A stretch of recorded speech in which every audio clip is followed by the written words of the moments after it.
दोस्तों, पाकिस्तान और इंडिया की अंडर 19 क्रिकेट टीमों के मबैन एशिया कप का मैच दुबई में हुआ, जिसमें पाकिस्तान क्रिकेट टीम ने इंडिया को 8 विकेटों से शिकस्त दे दी है।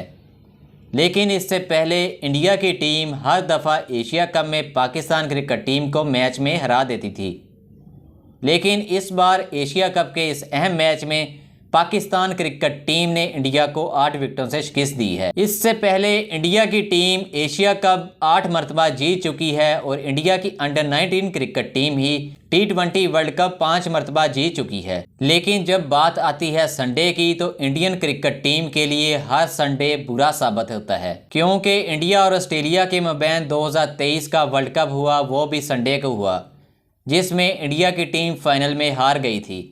हालांकि इंडिया की टीम वर्ल्ड कप में सारे मैचेस जीत कर आई थी, लेकिन ऑस्ट्रेलिया की टीम वर्ल्ड कप 2023 में 8 मैचेस जीत कर आई थी, लेकिन वर्ल्ड कप का फाइनल ऑस्ट्रेलिया की टीम जीत गई थी। दोस्तों, संडे के दिन इंडिया का कोई भी बड़ा मैच होता है तो वो इंडिया हार जाता है। इंडिया क्रिकेट टीम के लिए हर संडे मनहूस ही साबित हुआ है। लेकिन जब हम इस मैच के बारे में बात करें तो इंडिया की क्रिकेट टीम ने 259 रन बनाए थे।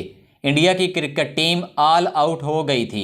पाकिस्तान क्रिकेट टीम के लिए इस स्कोर को चेस करना आसान तो नहीं था, लेकिन इंडियन क्रिकेट टीम की बैटिंग लाइन काफ़ी कमज़ोर थी, जिसका फ़ायदा पाकिस्तान क्रिकेट टीम ने उठाया। पाकिस्तान अंडर 19 के खिलाड़ी अजान अवैस ने शानदार बैटिंग की।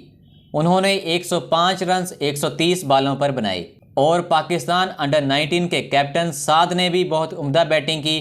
उन्होंने 68 रन बनाए और बॉलिंग में पाकिस्तान अंडर 19 के मोहम्मद शान ने 10 ओवर्स करवाए और 46 रन देकर 4 खिलाड़ियों को आउट किया और नसीम शाह के भाई अबैद शाह ने भी 2 खिलाड़ियों को आउट किया और उन्होंने 49 रन दिए। पाकिस्तान की उम्दा बॉलिंग की वजह से इंडिया की टीम 259 रन बनाकर ऑल आउट हो गई। इंडियन क्रिकेट टीम ने शुरुआत तो बहुत अच्छी की थी।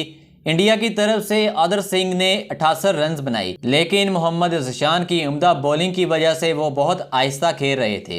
उन्होंने काफ़ी ज़्यादा डॉट बॉल्स की। इंडिया की पहली विकेट 39 रन के स्कोर पे गिरी। इसके बाद इंडिया की तरफ से रुद्र पटेल आए और रुद्र पटेल आते सार ही आउट हो गए, जिसकी वजह से इंडिया की टीम पर प्रेशर पड़ा और इंडिया की टीम 259 रन तक ही महदूद रही। लेकिन दोस्तों, ऐसा हरगज़ नहीं है कि इंडिया की टीम इस टूर्नामेंट से बाहर हो गई है। इंडिया की टीम अब भी सेमीफाइनल या फाइनल में पहुंच सकती है, क्योंकि इंडिया की टीम ने इससे पहले अफ़गानिस्तान को हराया है और पाकिस्तान से इंडिया की टीम एक मैच हार गई है।